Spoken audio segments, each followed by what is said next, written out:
Mm-hmm. And Brother Mo, can you address the impact Yuri had upon you? Maybe you had upon her, because you're kind of the same generation. How old are you, Brother Mo? I'm 77. Whoa. 78, yeah. Next month, or August. Yeah,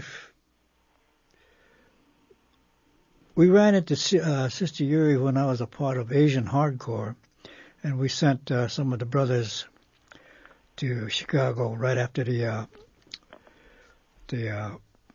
Democratic Convention there, and then they went from there to New York, and they ran into Yuri over there, and we had an organization over there called AAA, Asian Americans for Action, which Yuri was a part of, and she had a jacket over there of being tied closely to the Black Liberation Movement.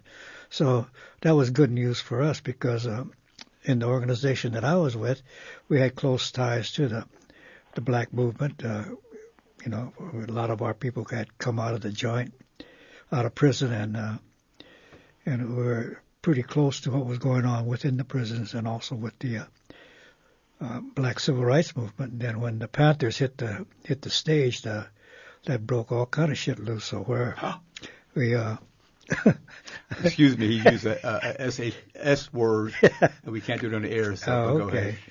And so we were always reaching out to where we're breaking down these barriers, right? Our thing was about hooking up with the black, brown, red, and other Asians, right? Other yellow folks out there. So when we heard about Yuri, and then that she was tied into with us through AAA, then it was a very good thing. And then when I went out to visit her, I saw how broad her scope was, right? I mean, she wore my butt out running around, right? We went to the Young Lords, then we went to the Panthers, then went to visit individuals, right? Mm-hmm. And the community and things like that. So, yeah, it was a good eye-opening experience that we had, Asian women that were strong, steady, and were promoting this unity where a lot of our community was just recovering from the war, and we're playing that model minority game and trying to be goody two-shoes, so we're kissing up to the white man, and there was a lot of us that weren't going for it. And so when we ran into her and knew we had a sister, right, that was right there on the front lines, it made us feel good, right? And especially we going across the country, we were running into people that thought just like us, right? Asians who thought just like us. So we knew we weren't the only ones, right? So there were people like up north, like the Kuroses, in Chicago, New York, Denver, right?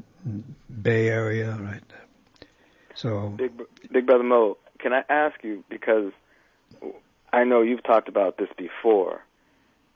Mm-hmm. Yuri's so humble, she's meek, very mild, but she comes out hardcore for self-defense.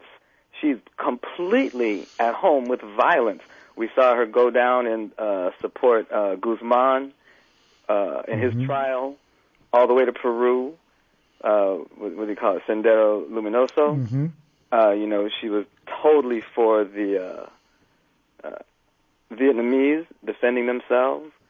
Same in Iraq, Afghanistan. How do you put that juxtaposition of such a nice little lady, but being so vehemently for self-defense with the Puerto Rican independence movement, etc.? Well, okay, this is my take, all right. But, her dad was picked up right after Pearl Harbor, and he was picked up, and then basically he died under their care, so-called care. You're talking about the United States concentration camps? Yeah, right.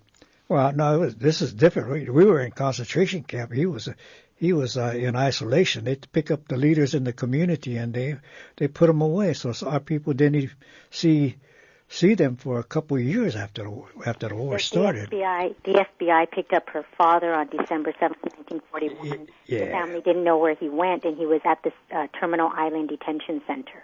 He had prison. just had surgery, and that's why he died, because they wouldn't give him any medical care. Mm-hmm. Mm-hmm. So go ahead, Brother Mo. Yeah, so I think, what she felt, once she understood, right, the issues of colonialism and the racism that comes off of that it wasn't sympathy that she felt, right? It was total empathy, so this thing about violence, so she knew that violence was, part of the game. So,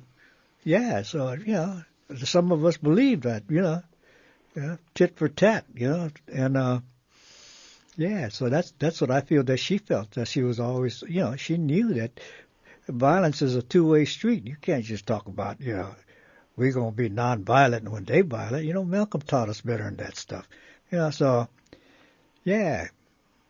She was not a sympathizer.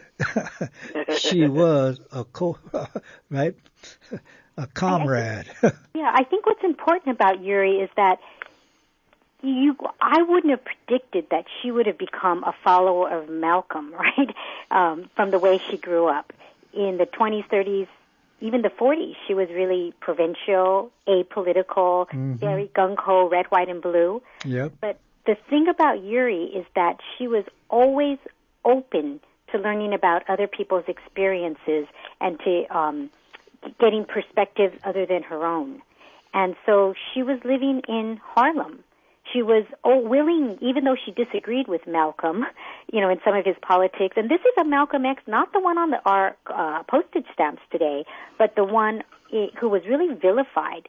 And mostly it was, as Yuri would say, young bloods. It was young people in the cities who were supporting Malcolm. And a middle-aged woman like Yuri, it would have been unusual for her to have become a close follower who had grown up middle-class Japanese American. But she was living in Harlem. She was going to the OAAU Liberation School. Malcolm certainly had the experiences of the KKK killing his father so heinously, who was a Garveyite.